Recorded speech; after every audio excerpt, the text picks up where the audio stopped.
es distinto en la época en que los textos que bajaron en la época de Medina, en la época en que los musulmanes eran mayoría en la sociedad, en lo que ellos eran los que gobernaban esa sociedad y eran los que de alguna manera tenían la izza, los que tenían el valor, ¿no es cierto?, dentro de esa sociedad. Entonces, hay muchos textos que si uno los quisiera implementar directamente, ¿no es cierto?, crearía un conflicto más grande que la solución que conseguiría, ¿no es cierto? Porque todo el Islam, todo el sistema del Islam es para facilitar la vida de los musulmanes, para hacerla más fácil, aunque en algunos aspectos sí necesita esfuerzo y evidentemente complica un poco las cosas, ¿no es cierto?, por el esfuerzo que requiere ser musulmán y cumplir, pero en realidad el Islam lo que quiere es facilitar la vida de los musulmanes. Entonces, si vos te levantaras de esa mesa, es algo que queda a tu criterio, si vos te levantaras de esa mesa y tu relación con tu familia se vería severamente dañada, ¿no es cierto?, perjudicada, y no tendrías posibilidad, por ejemplo, de hacer dawa o mantener tus relaciones familiares, entonces en ese aspecto es mejor, bueno, que hasta que la situación sea posible, sí, vos podrías estar en ese lugar y comer halal y tomar halal, evidentemente, hasta que puedas implementarlo, ¿no es cierto? Ese es un consejo hacia todos, no solamente hacia esa situación, ¿no es cierto? En muchas situaciones uno cuando recién se hace musulmán, en mi caso yo tenía 17 años, en la mesa donde yo comía con mis padres se tomaba alcohol y también se comía cerdo, y yo por un acto de ímpetu, Allahu Alam, me levanté de esa mesa, me fui y yo dije que no quería comer más con ellos. Y ello dañó mucho las relaciones con mi padre y con mi abuelo, al punto de que ellos nunca más quisieron escuchar de mi boca nada sobre el Islam, porque les parecía que yo era demasiado agresivo, ¿no es cierto? Y es algo que yo hoy, el día de hoy, lamento. Yo hubiera querido de alguna manera quizás ser más diplomático, ser más flexible, y que ellos hubieran querido escuchar de mi boca algo acerca del Islam. Entonces, en ese aspecto queda a criterio de cada uno.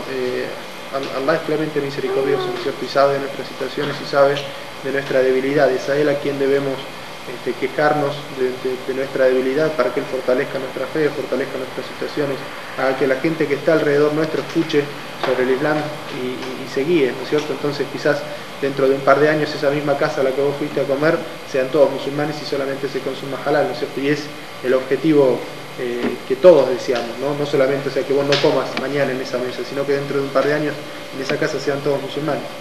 Quiera Allah, inshallah, guiarnos por el mejor de los caminos, concedernos la mejor de las palabras y ayudarnos, ¿no es cierto?, en esta difícil misión que es la de hacer dawa, y quiera Él beneficiarnos de alguna manera para que se cumplan los mejores objetivos.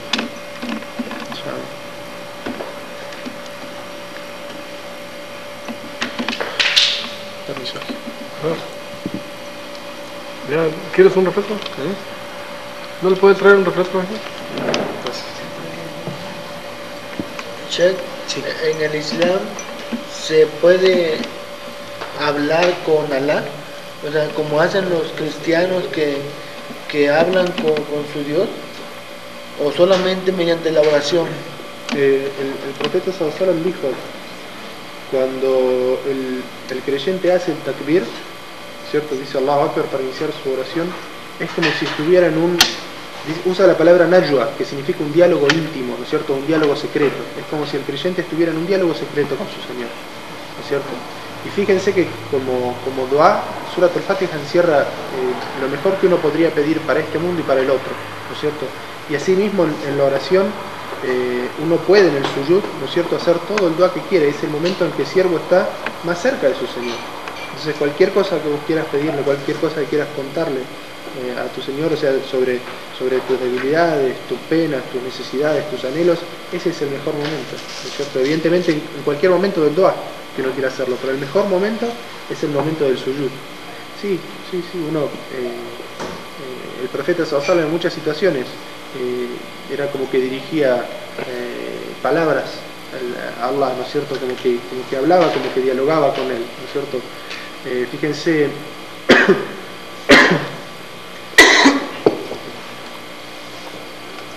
cuando el profeta sallallahu alaihi wasallam fue a hacer dawa a Taif, ¿no es cierto?, y nadie nadie lo aceptó la dawa que él fue a hacer allá. Y no solamente eso, sino que lo persiguieron tirándole piedras, mandaron a todos los chiquitos de la tribu para que lo persiguieran tirándole piedras.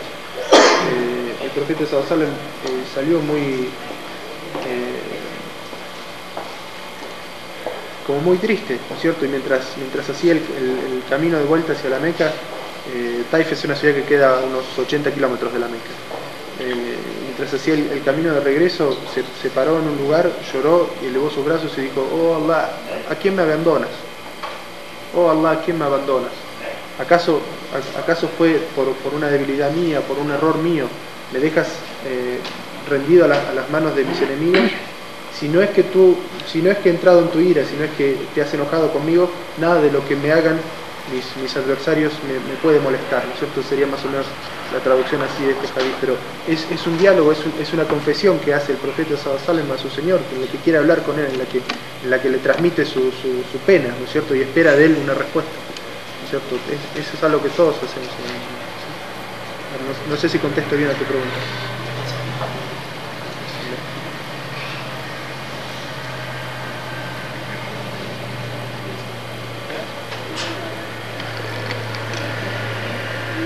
Es que también como que, a diferencia de la oración que hacen los cristianos, porque la oración que hacen de los cristianos nada más es como que una pequeña plática, pero en sí es como que limitado. La oración en el Islam como que lo abarca más, porque no solo es nada más oh Dios, dame esto, dame lo otro, sino que también es glorificación al Creador, Evidentemente la oración en el Islam, primero que fue revelada por Allah, ¿no es cierto? O sea, imagínense la importancia de la oración, que no fue revelada a través del ángel Gabriel al profeta Muhammad, como todas las otras obligaciones, sino que Allah hizo obligatoria las 5 oraciones cuando el profeta sallallahu alaihi wasallam fue elevado al 7º cielo, ¿no es cierto? Y la forma de la oración, ¿no es cierto? Es todo Corán, absolutamente todo lo que se recita en la oración son partes del Corán, ¿no es cierto? Salvo, bueno, Tahiyyatulillah y el Salavat al Rasul, son todas partes del Corán. Y evidentemente hay partes, como dijimos en Suyud, en que uno puede pedir todo lo bueno que uno necesite de esta vida y de la otra, pero es así como un requisito que se cumplan todas las otras partes, empezando, ¿no es cierto?, por la introducción y por Surat al-Fatiha, ¿no es cierto? O sea, lo que es parte de un rito. Se debe cumplir con ese rito completamente, ¿no es cierto? Sí, la oración en el Islam es un acto completo. Sí, porque también cuando se recita el Corán es como que el recuerdo, la amonestación, ¿no? Recordar el mensaje que Alá nos da en el Corán durante la oración. Y también, por ejemplo, las duas, las súplicas que Alá nos enseña, también nos ayudan más a acercarnos a Alá. Y luego cuando se le añade el diálogo que uno tiene con Alá, todavía es mucho más grande. ¿Y cuánto tiempo puede estar uno haciendo dua en el suyud? ¿Es algo breve o puede ser un poquito más largo? Cuando uno está solo en su casa haciendo suyud. Cuando uno está solo en su casa haciendo la oración, sobre todo si son oraciones voluntarias, entonces no hay límite de tiempo. Si vos quisieras estar toda la noche haciendo un suyud, está bien, ¿cierto? El profeta sallallahu alaihi wasallam a veces agarraba una sola leya, ¿no es cierto?, parte de una leya, y se pasaba toda una raca de toda una noche recitando de esa leya, ¿no es cierto? ¿No recuerdas, Omar, cuál era? ¿De cuál? Una oración, no recuerdo ahora exactamente cuál era la leya, pero el profeta sallallahu alaihi wasallam la recitó toda la noche, esa misma leya, ¿no es cierto? O sea, rezaba al Fatiha y después recitaba esa ella, hacía postraciones. Recitaba esa leya solamente, la repetía 500, 600 veces.